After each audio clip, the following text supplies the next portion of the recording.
মৌলভীবাজারের হাকালুকি, কাওয়াদিঘি ও হাইল হাওরের নির্মাঞ্চলে উজান থেকে আসা পাহাড়ি ঢল ও বৃষ্টিতে বোরো ধান পানির নিচে তলিয়ে গেছে। এ নিয়ে আরো খবর জানাতে মৌলভীবাজার থেকে সরাসরি যুক্ত হচ্ছেন সহকর্মী শেখ সিরাজুল ইসলাম। সিরাজ, ফসলের ক্ষতি কমাতে কি উদ্যোগ নেওয়া হয়েছে, কৃষকেরা কি বলছেন জানাবেন। ধন্যবাদ রুবা। মৌলভীবাজার জেলায় বড় বড় তিনটি হাওর রয়েছে, এর মধ্যে আকালুকি, খাওয়াদিকি এবং হাইল হাওর রয়েছে।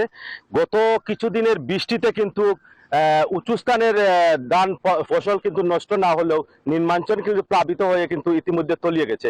অনেকেই আধা পাকা কাঁচা ধান কিন্তু বুরু ধান কিন্তু কাটতে শুরু করেছেন। মৌলভীবাজার জেলায় কিন্তু 62,400 হেক্টর জমিতে কিন্তু বুরু আবাদ হয়েছে।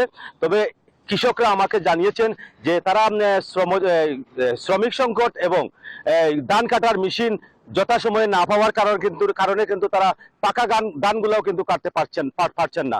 এই শ্রমিকদের সংকট থাকার কারণে এবং কাঁচা ধান না কাটতে পারার কারণে কিন্তু তারা আতঙ্কে দিন যাপন করছেন।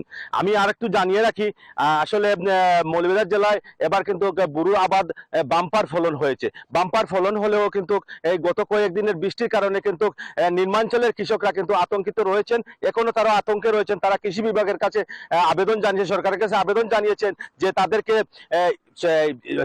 মেশিন দিয়ে, ধান কাটার মেশিন দিয়ে তাদেরকে যদি সহযোগিতা করা হয় তাহলে ধান তলিয়ে যাওয়া সংখ্যা থেকে তারা রক্ষা পাবেন। এদিকে আমি আরেকটু জানিয়ে রাখি, আমি গত কয়েকদিন হাকালুকি হাওর অন্যান্য হাওর গুলাতে গিয়েছি। বাম্পার ফলন হলে কিন্তু তারা বারবার কিন্তু কৃষকরা দাবি করেছেন যে সরকারি সহযোগিতা তারা চান। অন্যদিকে এই ধান কাটার মেশিনের তেলের দাম বৃদ্ধি পাওয়ার কারণে, সংকট থাকার কারণেও কিন্তু কৃষকরা ধান কাটতে হিমশিম খাচ্ছেন। এই ছিল মৌলভীবাজার থেকে বুরু ধানের নিয়ে সর্বশেষ তথ্য। আমি ফিরছি স্টুডিওতে রুবার কাছে। রুবা। জি সিরাজ, আপনাকে ধন্যবাদ।